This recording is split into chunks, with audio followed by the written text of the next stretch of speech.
Good evening, everyone. Um, really nice to have you here. Today's lecture is going to be about the great John Alkhas. Now, initially, I had written that he was a modernist. Now, remember, this class is about Assyrianism and the literature of Assyrianism. Not necessarily about poetic styles, but I'm going to make some comments today about the poetic style of this great figure in Assyrian history. Um, I'm also going to talk about his life, his person, um, his strengths and weaknesses as observed by friends and colleagues, because I think that's important to know who are we talking about and um, what it is that he was mostly concerned about or most concerned about. So today we're talking about John Alkhas, who was a poet. Now, the pronunciation of the name John Alkhas is typically written in English Jan because in the French it's Jean, comes from Yohanan, of course. John is Yohanan or Yohanan. And he was an Assyrian figure, an important Assyrian figure, literary figure, part of the literary movement that we call the golden age of the Assyrian literary movement in Iran in the 1950s, 60s, up to the 70s, when there were so many literary creations. And these impacted the understanding and the advocacy for what the basis of this class is, which is Assyrianism or Assyrian nationalism, our main focus here. Now, I distinguished earlier between Assyrianism and Assyrian nationalism because I felt it's very important to stress the fact that the main goal of Assyrianism is largely linguistic, cultural, concern with heritage and collective history, rather than a political movement meant to secure, for example, a homeland. So that's the way I distinguish the differences between what we call Assyrian nationalism or nationalism and Assyrianism. And it's one factor which has led some scholars like Notice Attu, for example, to define Assyrian nationalism rather than state the word nationalism in a Western language, in English.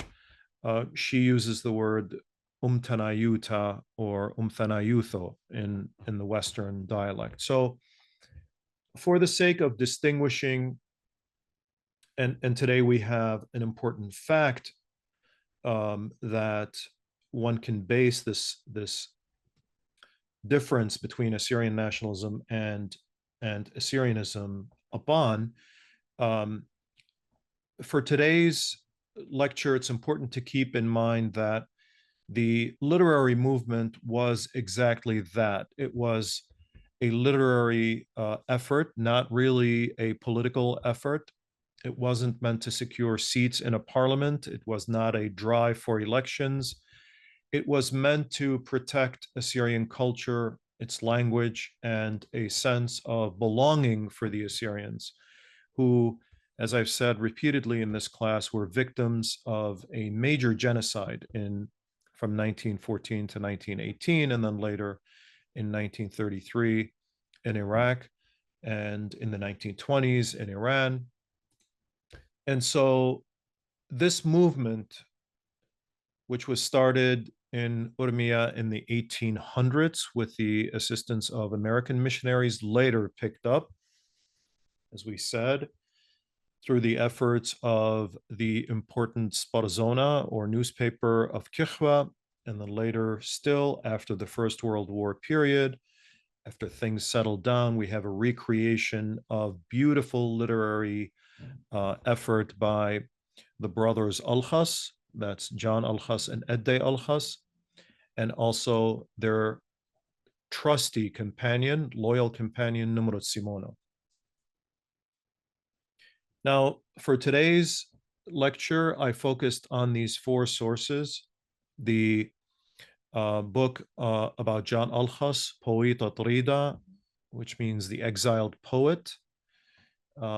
As some of you may know, we do have in the Assyrian language some Greek or Latin-based words that have entered the Assyrian language centuries ago, and they are used, and one of them is poeta, or poet. Trida, of course, is a Semitic expression, Trida, exiled, and that is a book by Nimrod Simono.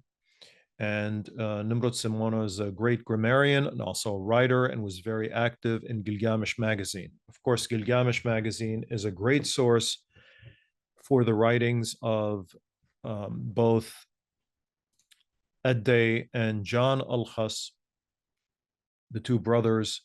Much of their poetic work, and in fact, I would say most of their work, is contained in Gilgamesh. The translations of ancient Assyrian texts, for example, for Edday Alkhas in particular, but also for other Assyrians who wrote in Gilgamesh from 1952 until 1961. And John Alkhas was also very concerned with Assyrian history, like his older brother.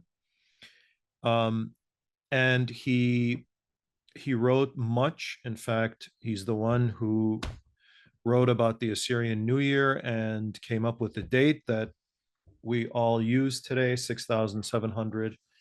And I even forgot it, so somebody can perhaps send a message to correct me on the year.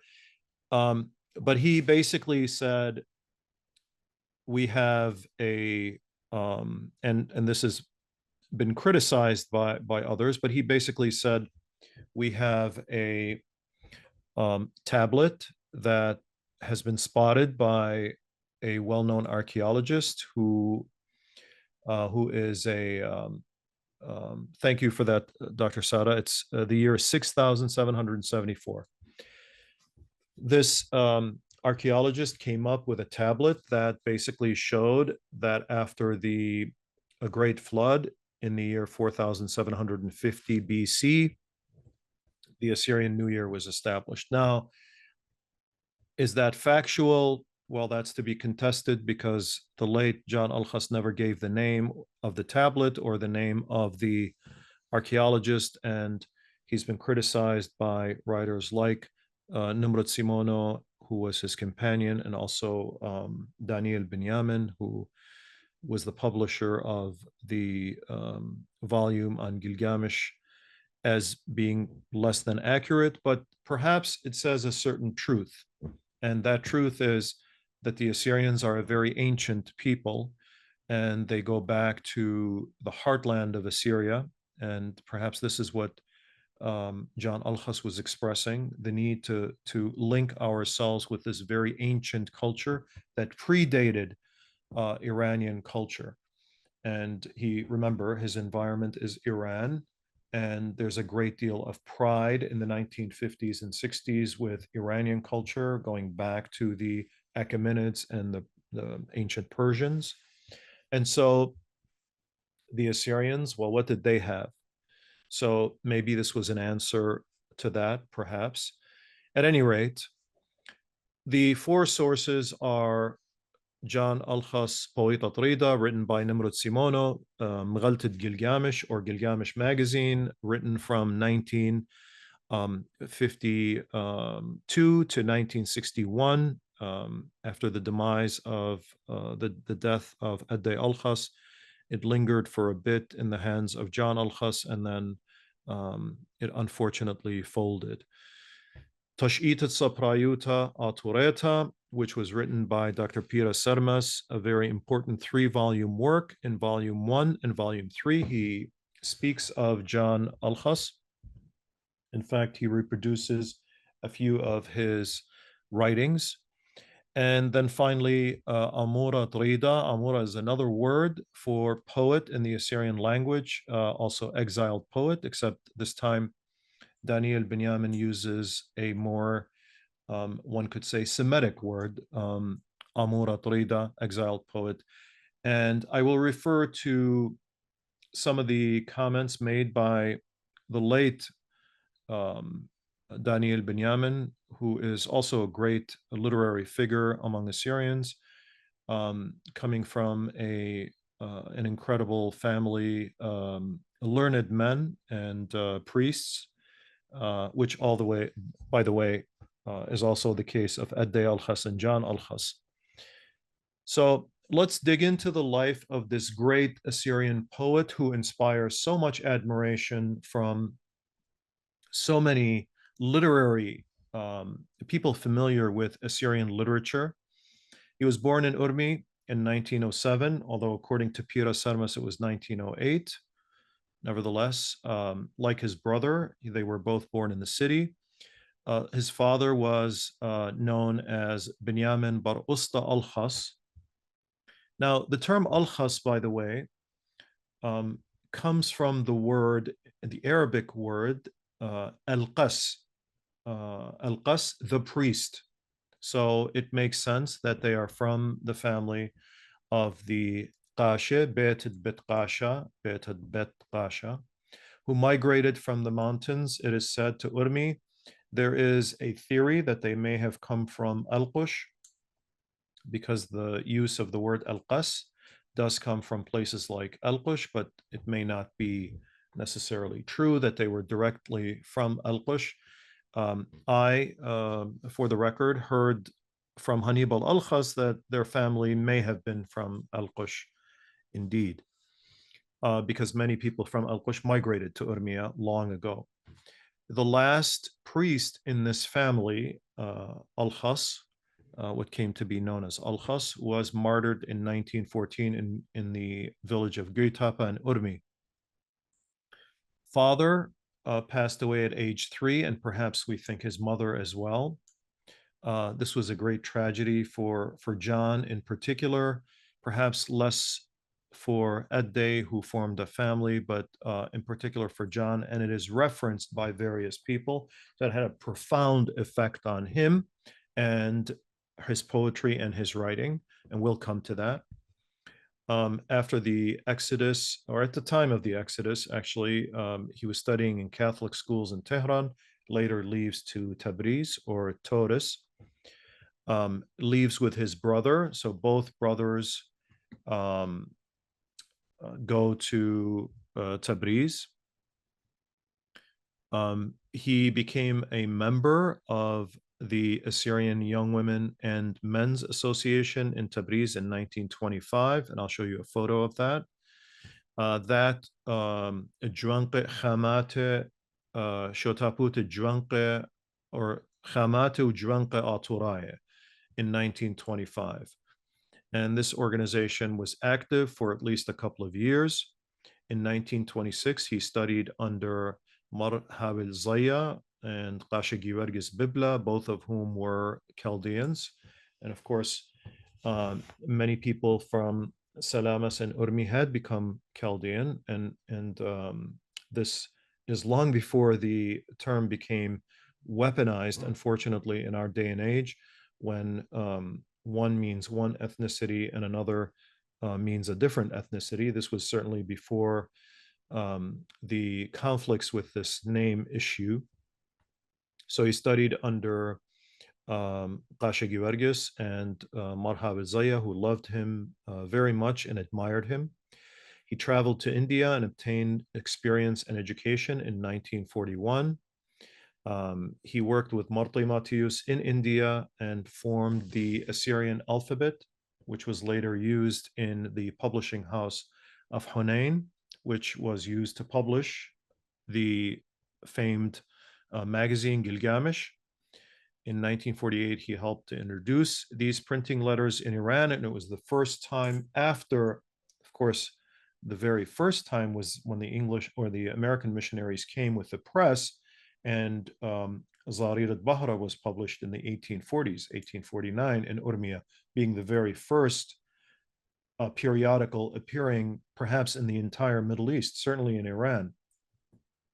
But when the First World War occurred and everything fell apart, and the nation in living in Urmia and all of its villages was uprooted, and then they came back again.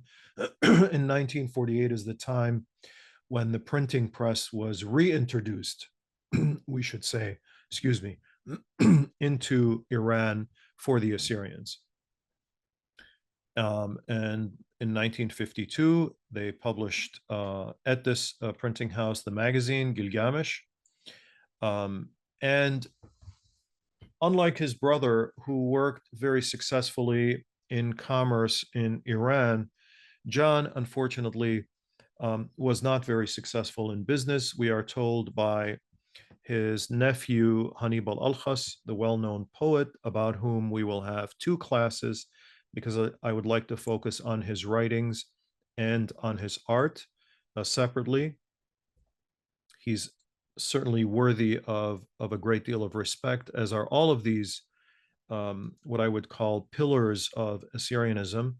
But he was not good at business, and this is repeated by a number of people who observed him, and he just wasn't into it. Hannibal refers to his efforts to try to start a couple of businesses. One of them was the production of soap in Iran, where he learned to duplicate French fragrances from a source that he studied. Of course, he was very well versed in French, and he had made some money initially doing that, but somehow, as Hannibal tells us, it wasn't in his soul and it wasn't for him. And so he tried a number of other businesses. All entrepreneurial work failed for him. After his brother passed away in 1959, and he writes a very moving poem about the passing of his brother, he remained in charge of Gilgamesh until 1961, and of course, he passes away in 1969. And this photograph is produced in Nimrod Simono's book. And there he is in the lower right hand of the picture. That is our dear John Alkhas, who resembles very much a young Hannibal Alkhas, his nephew, the son of Edde Alkhas. Just to go back to clarify, he reintroduced the Assyrian alphabet into Iran, meaning a printing press. Not, I'm sorry if I wasn't very clear, not the Assyrian alphabet literally. He introduced an alphabet which was formed in India. Keep in mind that Assyrians went to India, where the Church of the East was, where books were being produced. Qasha Yusuf Qaleta, for example, produced the book Khudra, which is used by the Church of the East as well as the Chaldean Church in India, in fact, and it was reproduced by Martu Madarmu. So I hope that clears up any sort of confusion. Well, what type of person was John Alkhas? And we are told by Nimrod Simono, who recalls him, after 65 years, he tells us his image is still before his eyes. He was thin, tall, and handsome in his school uniform, clean and sharp. His forehead was high, qassu warama, he says in Assyrian, and thoughtful, takhminana, his appearance olive-skinned. He was dark, with sharp eyes and sharp and rebellious eyes, marude. And he had a small smile tucked away on one side of his lips, and we'll perhaps see a reference to what that means a little later. I can't recall if I had ever spoken with him, but I knew his friends, William Sarmas and John Luca. Now, William Sarmas is, of course, a well-known writer, the brother of Pira Sarmas, a very prolific writer. According to one Semiticist, he's one of the most prolific writers among the Assyrians, and possibly not all of his works are published, of course. at the Hunayn Publishing House, he explained that he was not very keen on religious matters, confession, prayer, and communion, like a good Catholic should be. And he often received a rebuke, albeit lovingly, we are told by Nimrod Simono, from his master Marhav Zaya, the bishop of Urmi and Salamas, who was aware of the skills of what he called Little John, the person he called Little John, Jean Sura. Now, Marhav Zaya, as I said before, was not concerned about the difference. He felt he was an Assyrian, but a member of the Chaldean Catholic Church. And all of these people, of course, spoke the same dialect, so there were no dialect issues here, nothing really to differentiate the people other than the denominations. Now, John's sentiments toward communion, confession, and prayer, although kind of referred to here by Nimrod Simono, is disputed by Daniel Benyamin, who believed that John's faith was actually very strong. But as we'll see, there could be both interpretations viewed in his poetry. So perhaps he himself vacillated in his faith. Certainly, what's at the root of John's thinking and writing is his Assyrian nationalism, his Assyrianism, I should say. We have references also by Baba George, who says in 1922, I met him in Tabriz or Tauriz. At that time, he was a student in the French Catholic mission, of course, as we said.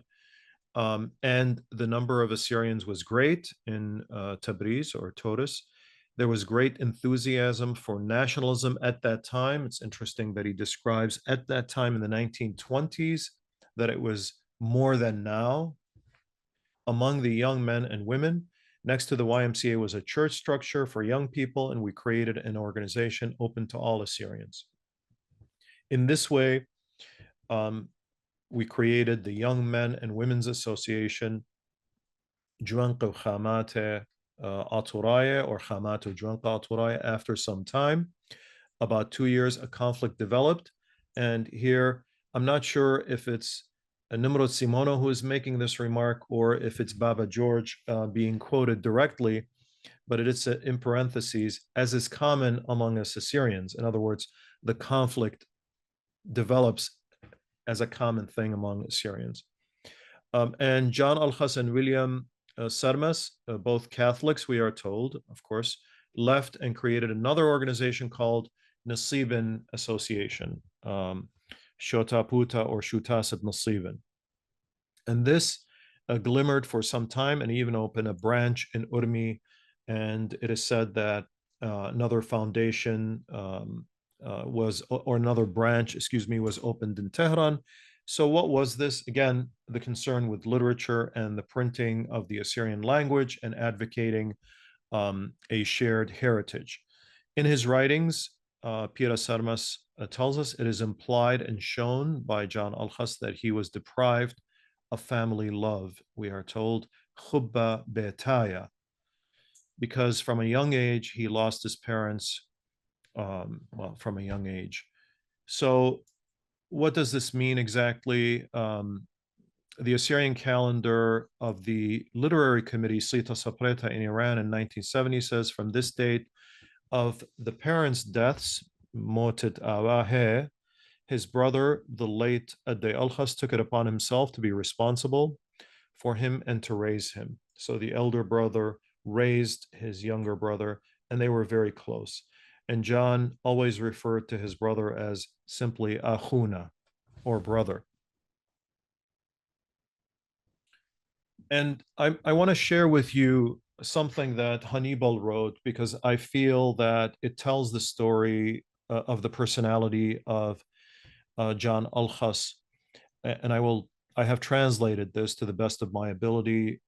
Probably needs reworking, but you'll get the point of it. I'll read some lines from this because it is an insight into the personality of John, who suffered a great deal, but was an extremely intelligent and humble person who did not put up with fools and arrogant persons, but who respected all people and had a particular admiration for the poor and the downtrodden. So I want to read this to you. But before that, let's go into the environment that John developed in, and John's thoughts came to fruition, and his writings were developed. What was happening? And of course, this also has a great deal of bearing on Alkhas as well as John Alkhas. And I think it's important to look at the significant events that happened in Iran between the period of 1950 to 1960. This is when the magazine was published. This is when the great works of John Alkhas and Alkhas were published and printed, and we have them now. So in Iran, there was, of course, nationalization in 1951 under Prime Minister Mohammad Mossadegh, or Mossadegh in Arabic, Mossadegh in the Persian language.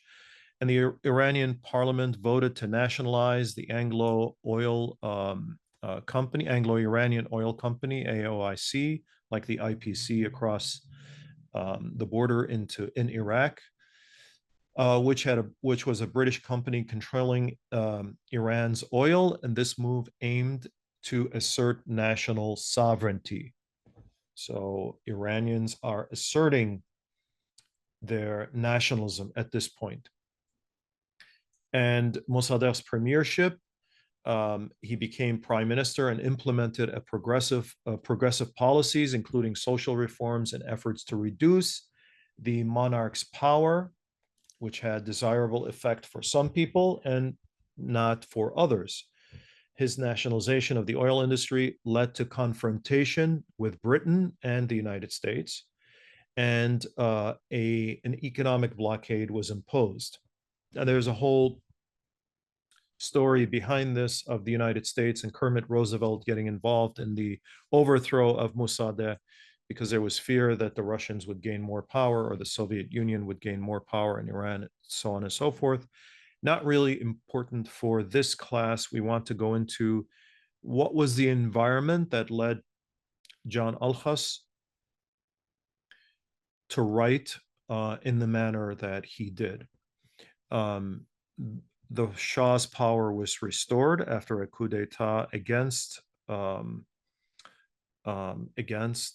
Mossadegh, and this impacted Iran's relationship with the West, and Westernization entered Iran in a more forceful way. Following the coup, the Shah returned from exile and assumed power and began modernization. So there's great transformation in society, in Iranian society.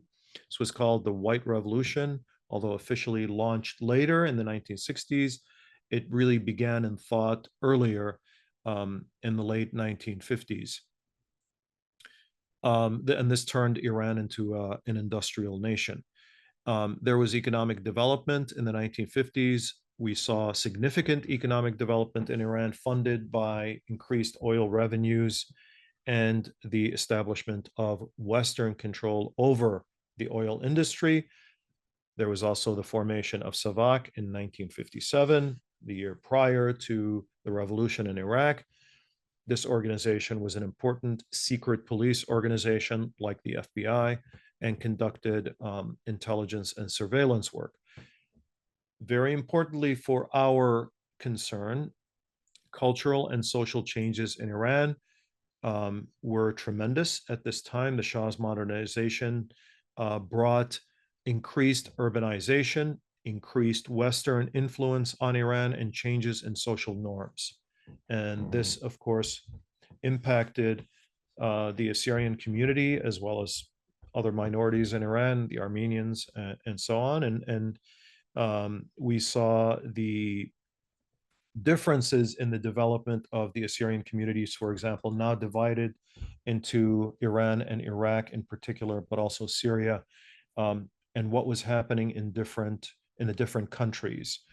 And this actually, I'll say something about the differences in the development of the what we could call Assyrianisms of both Assyrians in Iraq and Assyrians in Iran, and how the structure of the government impacted the Assyrians and their literary work. So there was a growing middle class in Iran and expanded educational opportunities, especially for women. This obviously leads to a major transformation in thought of many people. There was the development of the Modernist movement, of which John Alkhas is one Assyrian poet.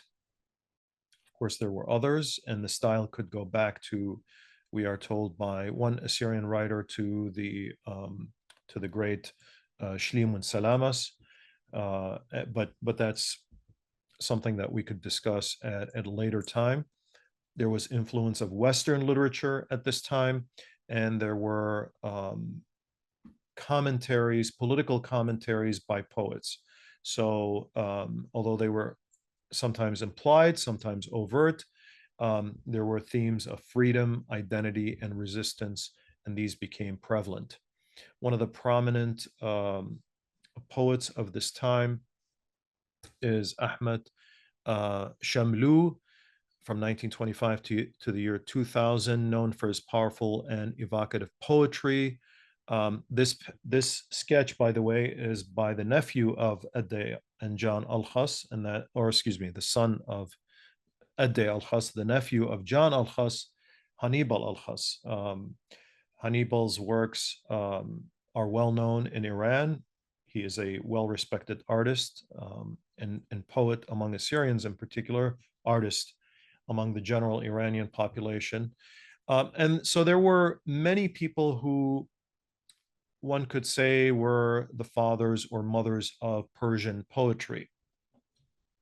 So these people helped transform the literary landscape in Iran, and no doubt John was a person who was very observant, as was Edde Alkhas and John, and later Hannibal Alkhas.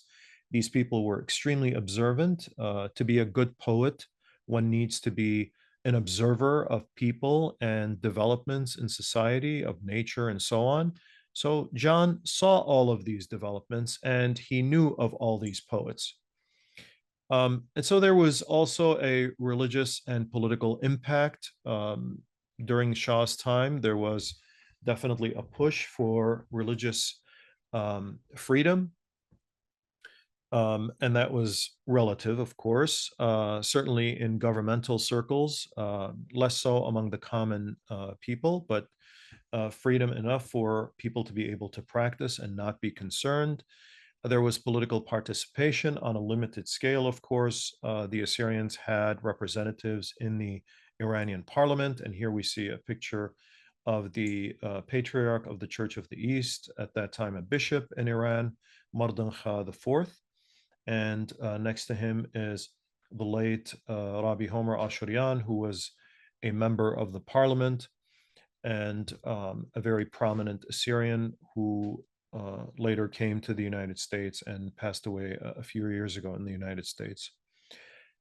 Now, despite this, there was also a concern, despite the fact that there was religious freedom and also political participation was permitted on a limited scale. Again, of course, there were also assimilation pressures, and one should take note of this. And this is something that I feel that Adde Alkhas and John Alkhas were very concerned about.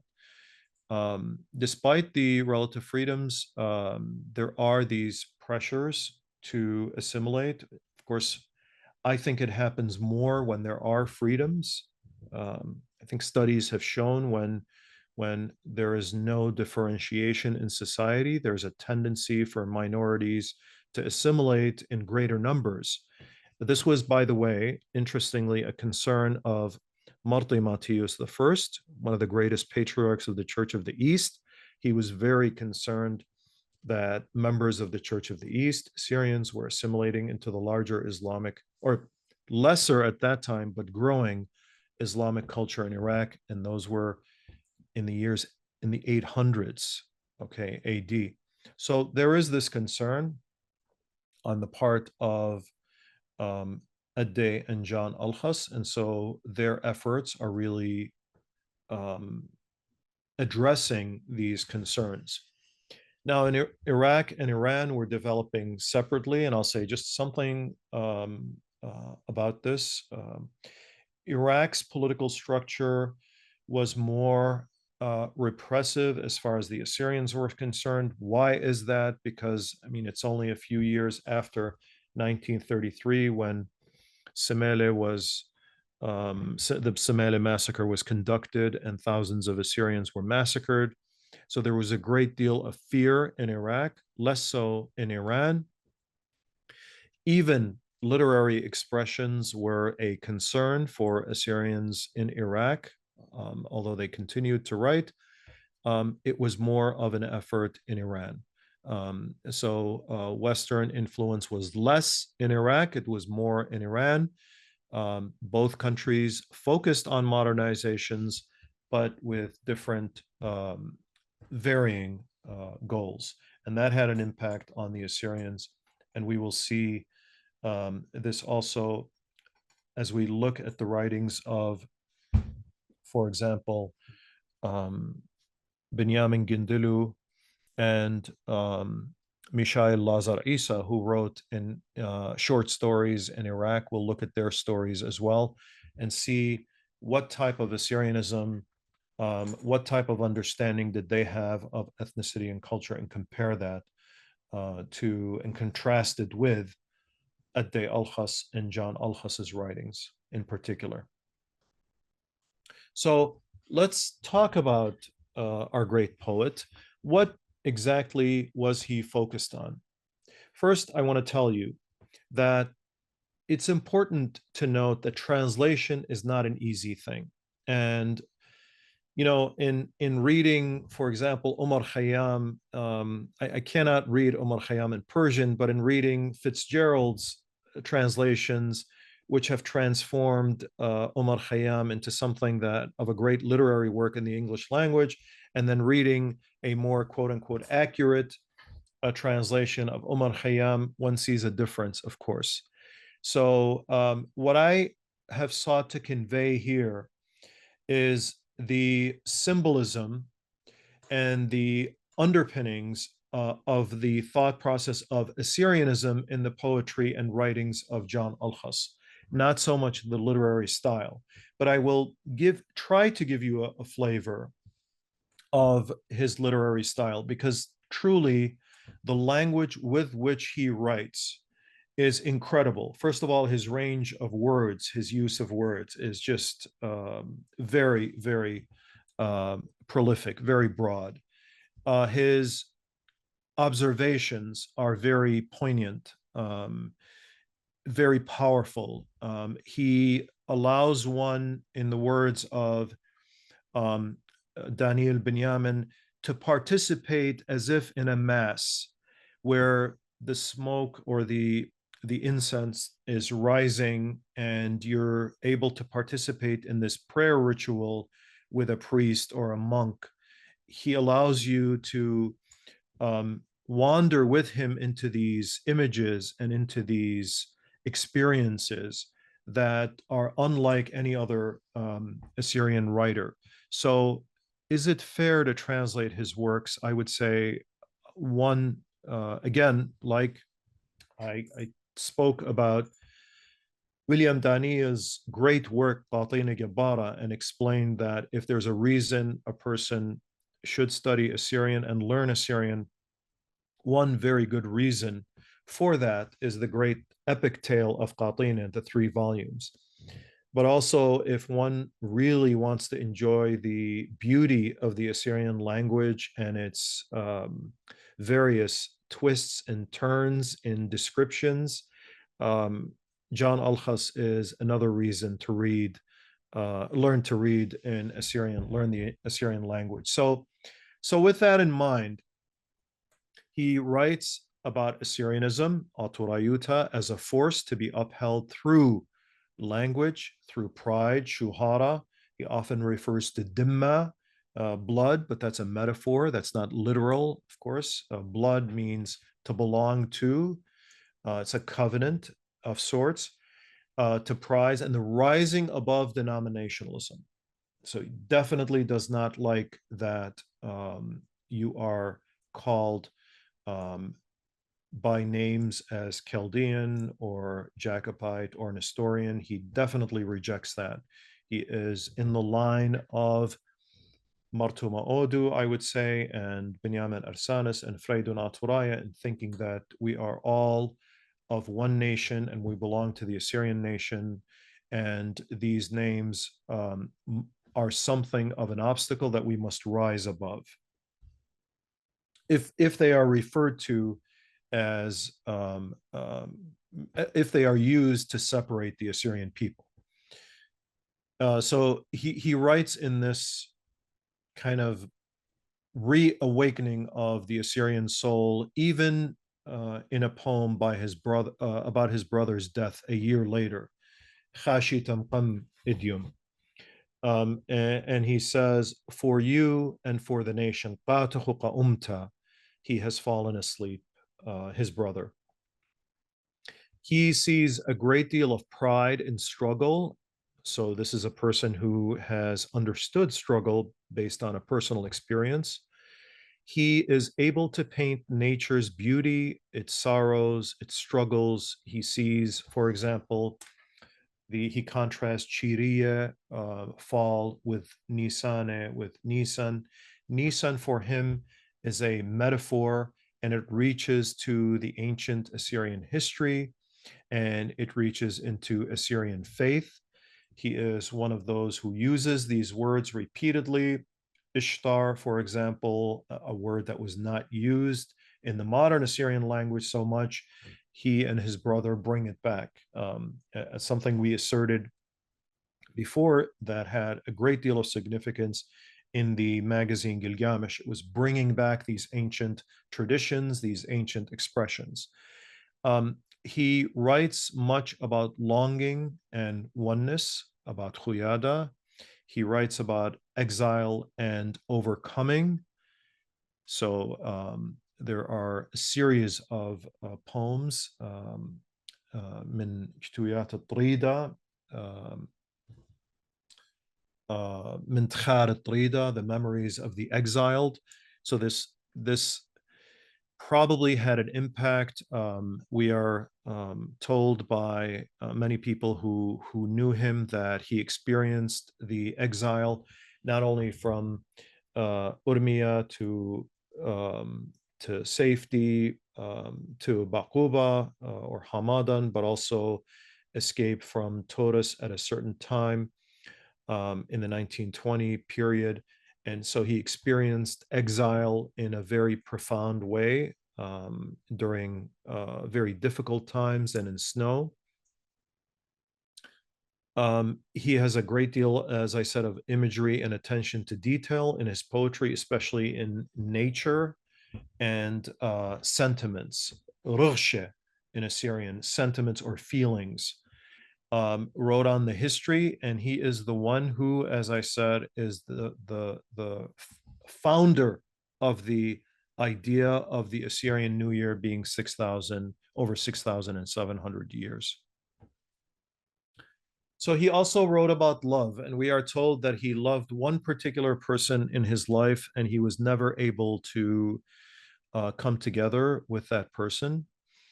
And there are references in his diary, I think, to her also. But this gives us an idea of how beautiful his poetry is and how different it is from general modern Assyrian poetry. And he writes with this, one could say, modernist style. Daniel Benjamin critiques him a bit about breaking the rules of, and of course that's what modernists do, breaking the rules of Assyrian poetry, شعر السوريائيت, Assyriait. He uses the allab tliqta, the allab that is not used. So just so we're clear on that. And so he says that he does not follow the rules set by our writers going back centuries, going back to 800 AD, when there was a certain style to the Assyrian beta, the collection of words or the paragraphs within Assyrian poetry.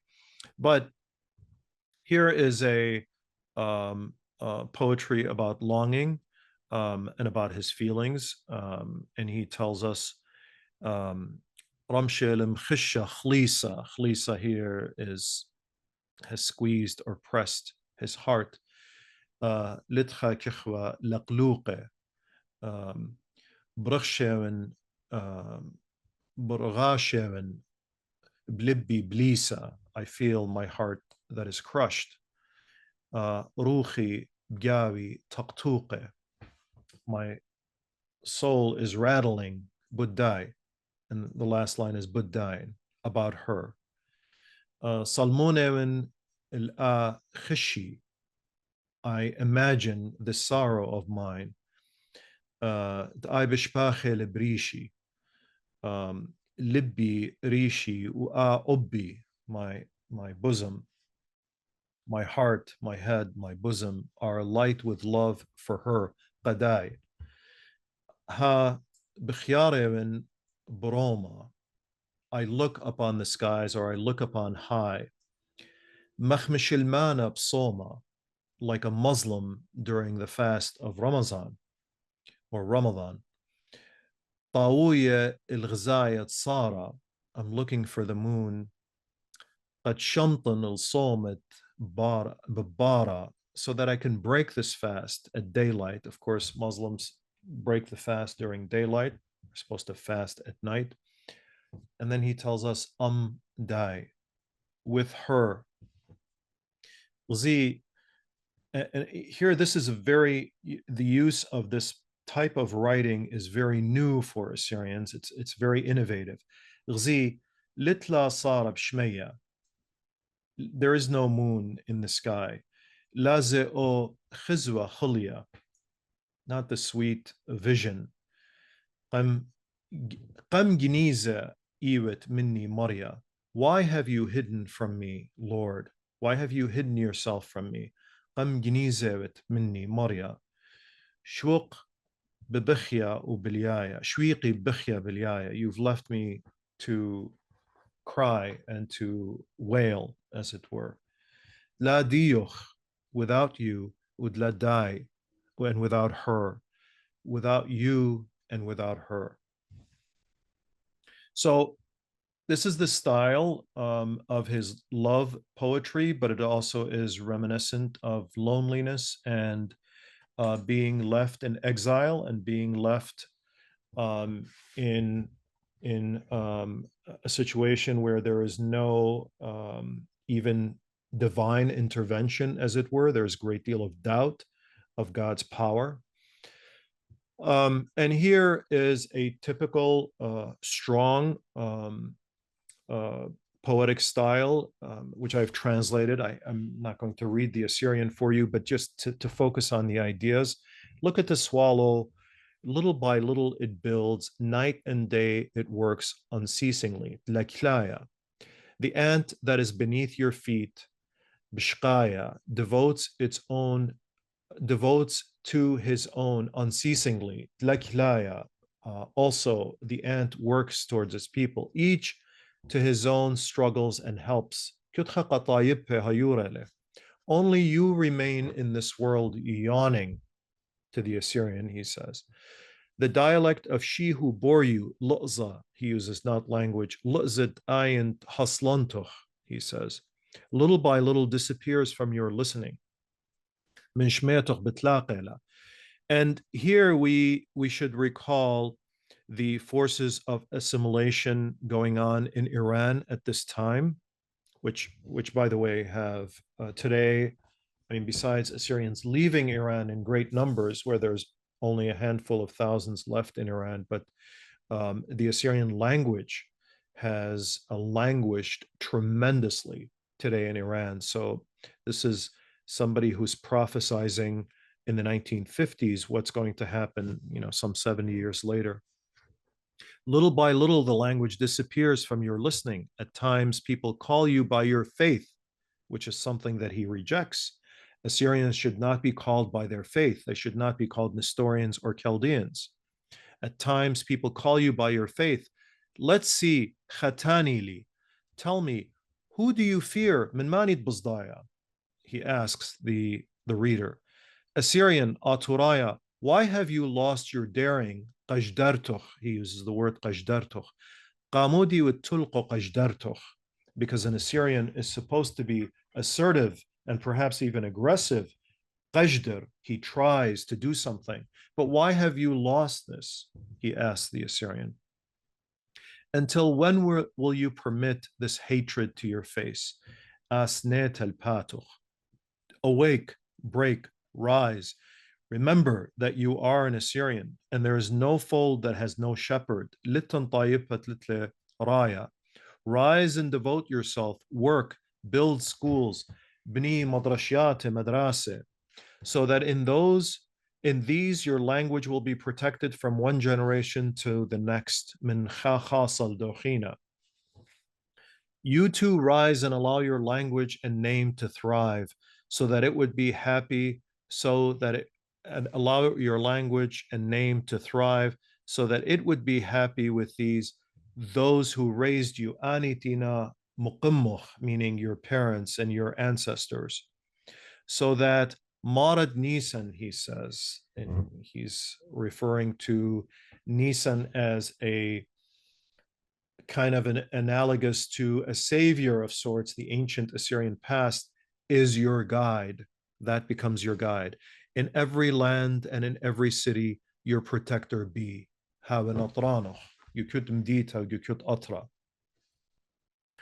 He tells us again, awake, you who is an Assyrian, ati with aturaya, and do not praise the foreign doctor. Here, I believe he's referring to scholars that are questioning Assyrian continuity, who prophesizes that you are dead, atiut mita. Look, can't you see you are alive and you drink and you read? From beneath the avalanche, Chut Ashitha, he says, you have risen at Qimluch. You've experienced your Holocaust, your genocide, and you have risen. You are healthy with Khelana, with a passing loss. The thing that you lost is temporary. It is not permanent. Come, shake your slumber today. Rush. Think of the remembrance that is full. For this nation of yours and its future, upon you it depends. Allah ila klita. If from you there is a plea, the Lord will give blessing and forgiveness so that your nation escapes its winter. Again, the use of winter, sitra, and nisane as a way to see the rise of the Assyrian New Year as, or the recalling of the Assyrian New Year as a type of development that counters the losses that the Assyrians have suffered after the First World War and of course other persecution. He also writes to farmers, to Akkare, where he commends them for working the earth. And this is perhaps his sentiments where he feels supportive of the Assyrian or the leftist concerns with workers and farmers, for example. Rise, awake, pick up your shovel, and do not fear what may come. Dig and water. And if you are tired in Shurshia, tell the girls and boys to come. There is hope at Tenhiwi, at Pulchanoch or Poranoch. The skies will assist. Shmeyeb Hayriloch. Again, this reference to nature and this reference to Nisan and the loss of winter.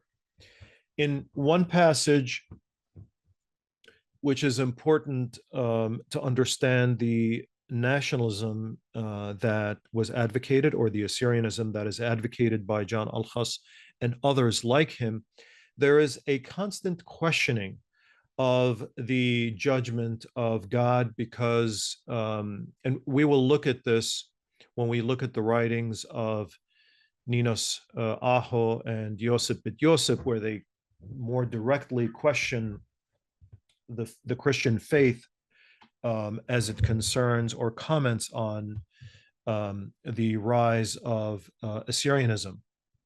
But we are told here through the words of a widow, you, meaning Jesus Christ, whose date of birth at this time is yearly held as millions, great and little, worship your kingdom.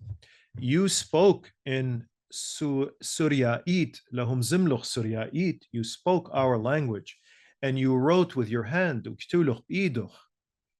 come and do not ignore our kind, la menshi latayibhan. I'm translating the Assyrian. He uses mashpa tayibhan. Do not neglect our kind. Is this not your right? Wasn't it your right to bring us back? So the questioning of where is God and where is Christ going with the situation of the Assyrians? Shuk huyada, let unity be initiated among us so that we do not here one day disappear, depart, go, meaning so that we do not disappear. Bring us together. Obviously, a concern of many Assyrians is constantly this the detrimental effects of fragmentation and division and disunity among Assyrians, and the alienation of one side versus another, always a concern, and it certainly was a concern with John Alkhas.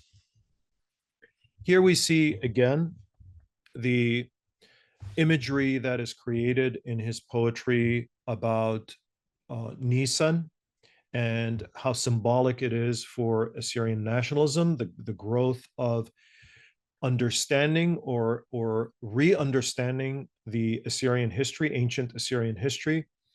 Hunched under the snows are the plain, the mountains, and the trees. In other words, there is winter now, and life is difficult. The sky is hidden under the clouds, lost in their sorrow.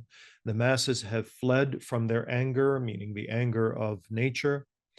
O Nisan, Ya Nisan, the remover of snows, and here use nashtanit, as the skinner of snows, perhaps, and the eraser of fogs, parqanit hoge, fogs, and the cover of the earth with colors, malyanit rangi rangi al-ar'a, and the savior of grasses and fruits, mayanit gille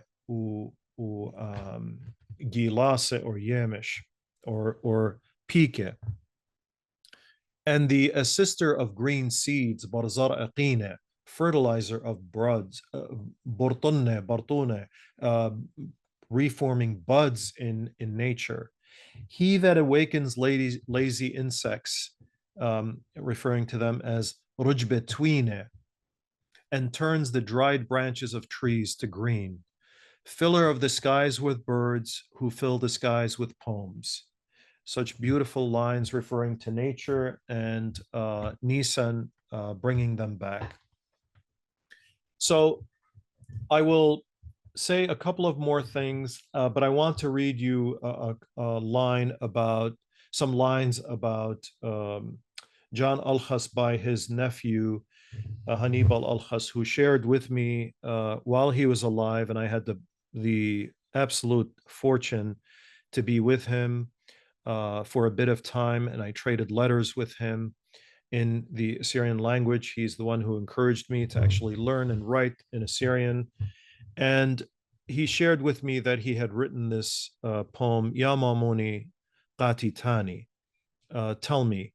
And he told me how it really portrayed his understanding of his uncle. So with that, I will if you'll indulge me, I will read. It is such a beautiful poem in Assyrian, and it is very telling of the character of John Alkhas. Yamamuni qatitani qamuat legwerroch. خجت خية قالت زمرة بلبة خدية لشورخ. Tell me, And why did you not marry? In the dance of life and the sounds of songs with happy heart, you never participated. درانق درانت خامغبتا أينو كومي لم خيلخ بجنت وكرمة طورة ودشتا جوبو ساما لغ غضرخ in arm in arm with a lover whose eyes were black. I know kume. This is a common Assyrian expression of a beautiful woman. I know kume. In pleasure, you never wandered. With clothes and houses and money gathering and hide. Oh, excuse me. I leapt a little bit too far. Arm in arm with a lover whose eyes were black, you never joined. So you never married. In garden and orchard, mountain and plain, in pleasure, you never wandered. With clothes and houses and money gathering and high degrees for profit, from the first days of life in your youth, you rejected. بالوشتا وبيتا زوزق نيتا مضر غرامة بورناسا for profit. بيوم قمايا تخيوتا هر يعليموتخ شرخ. You did not go along.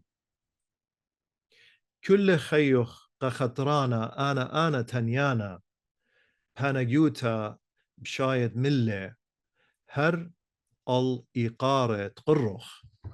This is a reference to the knowledge that John had that Hannibal also inspired Hannibal. And he tells us, all your life to the arrogant and those who say, I, with humor and sly words, you infringed upon their honor. مليلوخ الوشتخ مليلوخ لبوخ. Sorry, one second. Yes. مليلوخ لبوخ مخبت أمتا جم شخياتوخ ماريرة. You filled, why don't I just read it in Assyrian and just translate it? As O'Reilly said once, we'll do it live. مليلوخ لبوخ مخبت أمتا. You filled your heart with the love of your nation. يم شخياتوخ ماريرة, in your painful poetry. شق من بقيودة لا أزم إيدا قيودة لا أزم إيدا آلي شانا لازم الرخ. You did not want this language to disappear, لا أزم إيدا, to lose from the hand, آهالي شانا لازم الرخ. You didn't do anything else other than that. يا كاروخا يا كرخايا, excuse me, ديرت أمتا. Kurchaya is a monk or a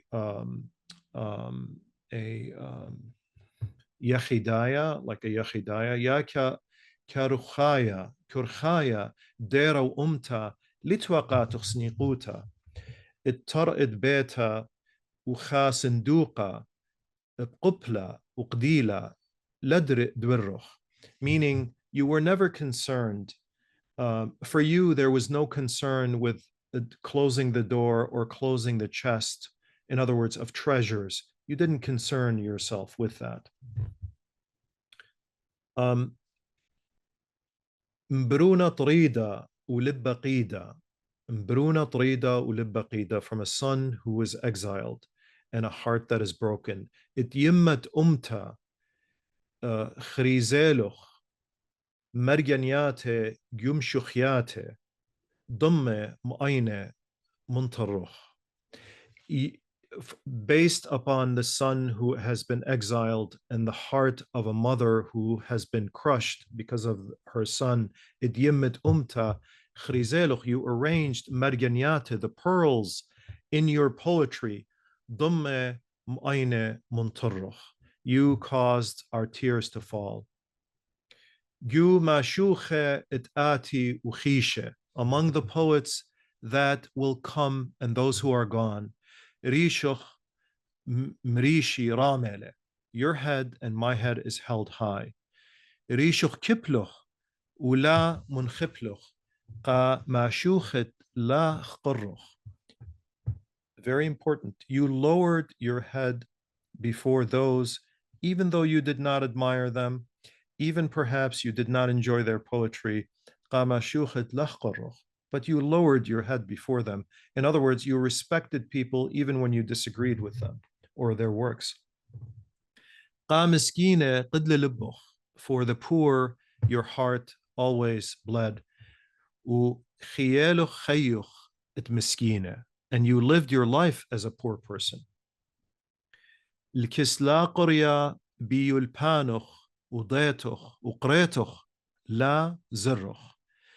And next to those, or with those who had not read, who were not educated, with your knowledge and your understanding and your learning, you never took pride. Bidzerin ana, I will take pride. Bittanin rama, and I will say loud, Ya mamuna it Hannibal, muhibbet umta umanuta. I will say loud, O uncle of Hannibal, Ya mamunat Hannibal, muhibbet umta umanuta, lover of this nation or beloved of this nation and the arts. Urcha asqa ladaruch. You never went back on the difficult path. This was written in 1985 when a group of Assyrians gathered in Iran and remembered the great John Alkhas long after he had passed away. And I will end with this. One of our great men of literature in this nation is also Daniel Bet Benyamin of Ashitha, who tells us in his book that it is very important to remember one of the most prominent in literary circles to be praised is the worthy son of the nation, the famous poet, and one of a kind, he calls him, the late John Alkhas, who in his 20th century stands highest upon the ladder of Assyrian poetry, Simmelted, Saprayuta Khatta, Batureta. Our nation is indebted to the great wealth that he bestowed upon it. And what I've told you today is only a bit about the life and times of John Alkhas. I will tell you that eventually a lot of this will go into a book, and I hope that in classes and other lectures we can go into more detail and into a more detailed reading of the poetry and storytelling of John Alkhas. We've only opened the treasury of this great man slightly and others to find out what they have done for Assyrianism, and this is only the beginning. So please stay with us. In the next classes, we're going to go into more detail about others, such as Mishael, Lazar Isa, Benjamin Gindilu, and others, and then we will come back and group them all together and their significance to this movement that continues until today.